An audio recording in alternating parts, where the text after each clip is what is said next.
అసలు ర్యాప్చర్ అని అంటే ఎత్తబడ్డము అని అంటే ఏంటి? ర్యాప్చర్ అనే వర్డే బైబిల్‌లో లేదు. అలా అని ఎత్తబడ్డము అనేటటువంటి ఒక అంశము కూడా యాజ్ సచ్ లేదు. మరి పత్రికల పాఠాల్లో గానీ, లేకపోతే దానియేలులో గానీ, సువార్తల్లో గానీ వీటిలో ఉండేటటువంటి మాటలు, యేసుప్రభు మాటలు కొన్ని తీసుకొని మరి ఇచ్చినటువంటి ఒక కాన్సెప్ట్ అది 1800స్‌లో వచ్చింది. అది ఏంటి అనంటే మరి వీళ్ళు ఎవరెవరైతే యేసుప్రభుని నమ్ముకొని ఉంటారో వాళ్ళందరూ కూడా మేఘాల్లోకి వెళ్ళిపోయేసి ఆయనని కలుసుకుంటారు. విడవబడినటువంటి వాళ్ళకి శ్రమ ఉంటుంది. శ్రమ అంటే ఏంటి? మరి అది ఏదైనా కావచ్చు, ముద్ర కావచ్చు, మరి అంత్యక్రీస్తు పరిపాలనలో వాళ్ళు కూడా ఉంటారు అనేసి ఒక కాన్సెప్ట్. అయితే యేసుప్రభు సువార్తల్లో కానీ ఎక్కడైనా చెప్పినప్పుడు ఆయన నోవాహు దినాల వలె ఉంటుంది, అదే మీకు ఆనవాలు అని చెప్పాడు. నోవాహు దినాలలో మరి ఏముంది? ఎక్కువ విచ్ క్రాఫ్ట్ ఉంది. ఈరోజు లోకమంతా అదే, అది ఏదో ఫ్యాషన్ లాగా చేస్తూ ఉంటారు కదా అందరూ, ట్రెండ్ విచ్ క్రాఫ్ట్. నెక్స్ట్ పెళ్ళిళ్ళు పెళ్ళికి ఇవ్వపట్టము, పెళ్లి చేసుకోవటము, ఇట్లాంటివన్నీ ఉంటాయి రకరకాలుగా. తర్వాత హోమోసెక్షువాలిటీ, బీస్టియాలిటీ, ఇట్లాంటివన్నీ కూడా చాలా క్రైమ్స్ అనేటివి. మరి మద్యపానం, గ్లటనీ అంటే మద్యపానము అనే కాదు, మత్తు పదార్థాలు. సో ఇట్లాంటి క్యానాబిస్ కానీ మరి డ్రగ్స్ అనేటివి చాలా ఉన్నాయి కాబట్టి సో ఇవన్నీ కూడా పుచ్చుకునేటటువంటి పరిస్థితి అప్పట్లో ఉండింది. అయితే అదే కదా ఇప్పుడు కూడా ఉండేది.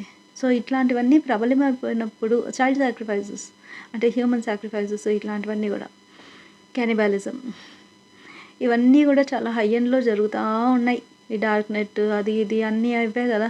సో మనం చాలా వింటూ ఉంటాము, చాలా చూస్తూ ఉన్నాము పరిస్థితులు.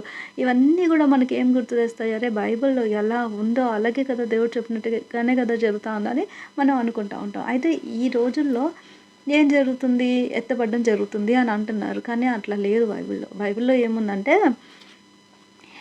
మరి అంత్యక్రీస్తు పరిపాలన అనేది వస్తుంది. నువ్వు ఎప్పుడైతే దేవుని సంబంధివో అప్పుడు దేవుని రాజ్యం నీ మనసులో ఉంటుంది. నువ్వు నీకు ఏ సమయంలో ఏం మాట్లాడాలో పెద్దగా నువ్వు ఆలోచించాల్సిన అవసరం లేదు. దేవుడే నీకు ఆ సమయంలో నేర్పిస్తాడు ఎలా ఉండాలో ఏంటి అనేసి. అది ఒకటి. ఇంకొకటి, నువ్వు దేవుని కోసం నువ్వు ప్రత్యేకపరుచుకున్నప్పుడు నీకు శ్రమ ఆటోమేటిక్‌గా వస్తుంది. ఎలా అనంటే నువ్వు ప్రత్యేకంగా ఉంటావు కదా. నువ్వు సినిమాలు చూడనంటావు, నీ ఫ్రెండ్స్ సినిమాలకు పిలుస్తారు, రావు, కన్సిస్టెంట్‌గా రావు, నువ్వు ఫ్రెండ్స్‌ని కోల్పోతావు. తాగడానికి పిలుస్తారు, నువ్వు పోవు, నువ్వు ఫ్రెండ్స్‌ని కోల్పోతావు. ఆ రకంగా నీ సహవాసాలలో నువ్వు కోల్పోవడం ఉంటుంది. ఒకవేళ అన్‌బిలీవర్ స్పౌస్ ఉంటే లేదా అన్‌బిలీవర్ పేరెంట్స్ ఉంటే అది కూడా కష్టమే. నీ ఫెయిత్ మాకు ఇబ్బందికరంగా ఉంది, మా ఫెయిత్‌లోకి నువ్వు ఉండవా, రావా, మా కోసం చెయ్యవా? సో సెంటిమెంటల్ క్లాషెస్ అట్లాంటిది ఉంటుంది. సో ఇట్లాంటివన్నీ ఉండటం వల్ల ఏంటి అనంటే ఒక విభజన అనేది క్రియేట్ అయిపోతుంది. అదే దేవుడు చెప్పింది. నేను సమాధానం పరచడానికి వచ్చినాను అనుకుంటాండారా, వైరం పెట్టడానికి వచ్చినాను అంటాడు యేసుప్రభు. అంటే అత్తకి కోడలికి మధ్యలో మరి పిల్లలకి పేరెంట్స్‌కి మధ్యలో, వీళ్ళందరి మధ్యలో, భార్యాభర్తలకి మధ్యలో వైరం పెట్టడానికి వచ్చినాను నేను అంటాడు. అది ఏ రకంగా? ఈ రకంగానే. అంటే ఒకళ్ళు విశ్వాసంలో ఉన్నప్పుడు ఇంకొకళ్ళ జీవిత శైలి, జీవిత విధానము కొలైడింగ్‌గా ఉంటుంది. అదొక క్లాష్ అనేది క్రియేట్ చేస్తుంది అనేది అర్థం అక్కడ. అయితే ఎత్తబడే దాని గురించి యేసుప్రభు మాట్లాడినప్పుడు ఒకళ్ళు కొనిపోబడతారు, ఒకళ్ళు విడవబడతారు, ఒకళ్ళు కొనిపోబడతారు, ఒకళ్ళు విడవబడతారని కొన్ని చెప్తా ఉంటాడు. మరి మార్కు సువార్తలో 13 చాప్టర్‌లో ఉంటుంది. మరి ఇవన్నీ చెప్పేటప్పుడు ఎక్కడికి ప్రభువా అని అడుగుతారు వాళ్ళు. అడిగితే ఆయన ఇచ్చిన జవాబు, ఎక్కడైతే శవాలు ఉంటాయో అక్కడికి గద్దలు వస్తాయి అంటాడు. అరే నీకు అర్థమైందరా అని పక్కన వాళ్ళే గుసగుస అనుకుని ఉండొచ్చు. క్వశ్చన్ వేసే ధైర్యం లేకుండా గమ్మన ఉనింటారు. అదే డిసైపుల్స్ యొక్క పరిస్థితి యేసుప్రభు ఉన్నంత వరకు. ఆయన వెళ్ళి ఆయన ఆత్మని వాళ్ళలో నింపినప్పుడు అప్పుడు వాళ్ళు మనకి సువార్తలు ఇచ్చినారు. అట్లాంటి క్వశ్చన్కి ఆయన జవాబు ఇచ్చినాడు. అంటే ఏంటనంటే ఎత్తబడ్డం అంటే ఏంటి? నువ్వు సేవ్ అవ్వటం, నువ్వు దేవుణ్ణి తెలుసుకున్నావు, ఇంకొకటి తెలుసుకోలేదు, అది. సో ఇప్పుడు తెలుసుకున్న వాడి పరిస్థితి ఏంటి? నూతన జీవితం. దేవుణ్ణి తెలుసుకోవడం వల్ల ఒక మార్పు, ఇంటర్నల్ చేంజ్ అనేది వచ్చి, నూతనత్వం అనేది వచ్చి నువ్వు అంటే ఒక న్యూ లైఫ్ నీకుంది. ఒక న్యూ లైఫ్లో నువ్వు జీవిస్తూ ఉన్నావు. కానీ ఇంకొకడు ఏమైనాడు? వాడు లోక సంబంధైనాడు. గద్దెలు వచ్చినాయనంటే ఇంకా అంటే వాడి సోల్ కి రెడెంప్షన్ అనేది లేదని అర్థం. ఆ సమయం వచ్చినప్పుడు అంటే ఏ సమయం వచ్చినప్పుడు గ్రేస్ పీరియడ్ అనేది ఉన్నంత వరకు.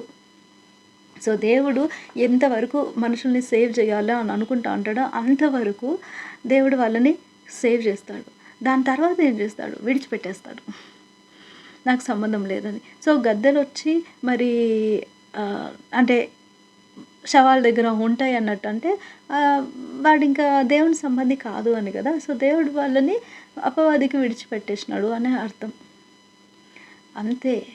ఎత్తబడిపోవడం అంటే అది బీయింగ్ సేవ్డ్.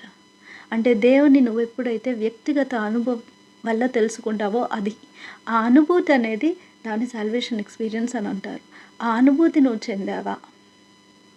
తర్వాత దేవుని తో సహవాసం కలిగి నడుచుకోవడం. ఇవన్నీ మిగతావన్నీ గూడా దేవుడు ఉన్నాడు, నాకు హీలింగ్ ఇచ్చాడు, నాకు అది ఇచ్చాడు, నాకు ఇది ఇచ్చాడు అనేదంతా గూడా ఒకలాంటి ఎక్స్‌పీరియన్స్ అని చెప్పుకోవచ్చు. It's not experience that you should have. You should have a relationship. అది మనకు కావాల్సింది.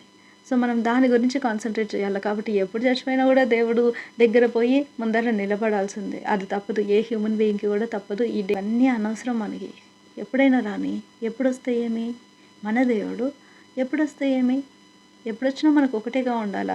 అంతేగాని మనం దేవా నేను ఈ సమయంలో రెడీగా లేను, లేకపోతే దేవుని దగ్గరికి మనం చనిపోయినాక నేను అనుకోలేదు ప్రభు ఇప్పుడు చనిపోతానని అట్లా ఉండకూడదు.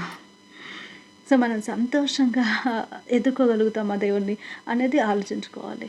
సో, అది ఎవ్రీడే దేవునితో బ్రతకడంలో మనం everyday we will be becoming more clear, transparent.